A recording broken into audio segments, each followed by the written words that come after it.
My ex faked a British accent for 3 years, to impress me. The first red flag should have been the way he ordered coffee. Not the normal American coffee, no, my ex Greg went full coffee, with this weird W sound that made him sound like a bad Shakespearean actor. I was 22, fresh out of college, and dumb enough to think this was charming rather than completely insane. He'd introduced himself as Greg, rolling that like he was some posh British aristocrat instead of a guy who grew up in suburban Ohio. His story was that he'd moved to the States at 16, which supposedly explained why his accent came and went. What it actually explained was that my boyfriend was a pathological liar. For 3 whole years, I lived with this ridiculous charade. 3 years of him saying aluminium instead of aluminum, calling the trunk of the car the boot, and greeting me with cheers, love, when I passed him the ketchup at dinner. I actually believed his British grandmother mailed him Jaffa cakes, which, looking back, were definitely just from Amazon Prime. The cracks started showing at the weirdest moments. Like when he completely blanked on the Queen's birthday. A real Brit would know it's April 21st, Greg. Or when we'd be watching TV and he'd accidentally react in his normal American voice before quickly covering it with a terrible "oh bloody hell." But the moment that really blew his cover came when my actual British coworker asked where in England he was from. Without missing a beat, Greg said, "A small village near Manchester. You wouldn't know it." Turns out my coworker was from Manchester. I'll never forget the way Greg's face went completely blank when she asked, "Which part?" "I'm from Bolton." His accent disappeared faster than free food at a frat party.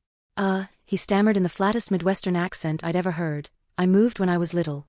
The silence that followed was so thick you could have spread it on toast. That's when I knew, my boyfriend wasn't British. He was just a really dedicated weirdo. After that disaster, I started noticing all the little things that didn't add up.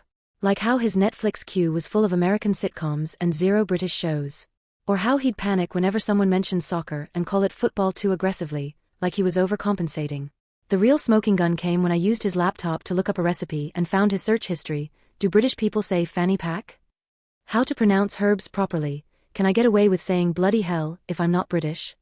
But the absolute kicker was the folder I found labeled Operation UK. Inside were voice memos of him practicing different accents, screenshots of British slang, and, I swear I'm not making this up, a fake British passport he'd photoshopped. When I confronted him, Greg went through all 5 stages of grief in about 3 seconds. Then he hit me with, "Fine. I'm not British. I'm Australian." I wish I was joking. That's when I called his mom, who casually mentioned Greg had been doing accents since childhood. "Oh yeah," she said, like this was completely normal. In high school he was French for a year. Even faked a limp.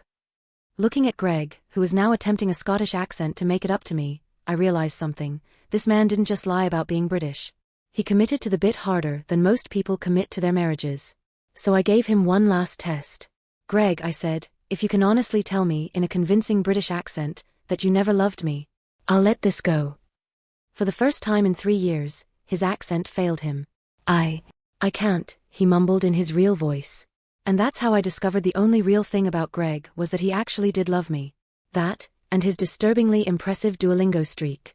After the whole "I'm actually British" bombshell, I thought Greg had reached peak ridiculousness. Oh, how naive I was.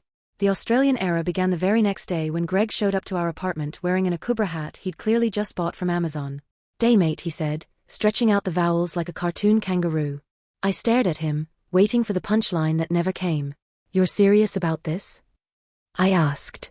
"Dead set," he replied, which I later learned was actual Australian slang he'd memorized from some Aussie Lingo 101 YouTube video.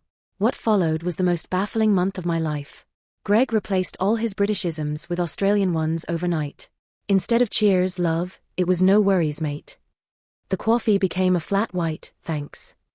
He even started pronouncing "no" as "nour," like he was suddenly from Sydney instead of Sandusky, Ohio. The breaking point came when I made the mistake of asking him about Vegemite. "What's your take on Vegemite?" I asked casually over breakfast. Greg froze mid-bite of his avocado toast. "A brilliant spread," he said in what I can only describe as a British-Australian hybrid accent. "Just brilliant." "You've never had Vegemite, have you?" "Of course I have," he protested. "I'm Australian." I pulled out the jar I'd bought special for this moment. Greg's face went pale as he stared at the dark brown paste. "Go on then," I said, pushing it toward him. "Show me how Australians eat it." What followed was the single most entertaining 5 minutes of my life. Greg spread the Vegemite on his toast like it was Nutella, a thick, generous layer. The moment it hit his tongue, his entire face contorted like he'd just licked a battery. "Bloody hell. he gasped in his original Ohio accent. That's disgusting. So much for being Australian, I said, trying not to laugh as he chugged orange juice to get the taste out of his mouth. That's when I decided to dig deeper into Greg's mysterious past. If he wasn't British or Australian, who was he really? I started with his childhood photos. Every single one showed a very American kid: baseball caps, 4th of July barbecues, school pictures with Gregory Thompson, age 8, written in classic Comic Sans. Not a single hint of any international upbringing.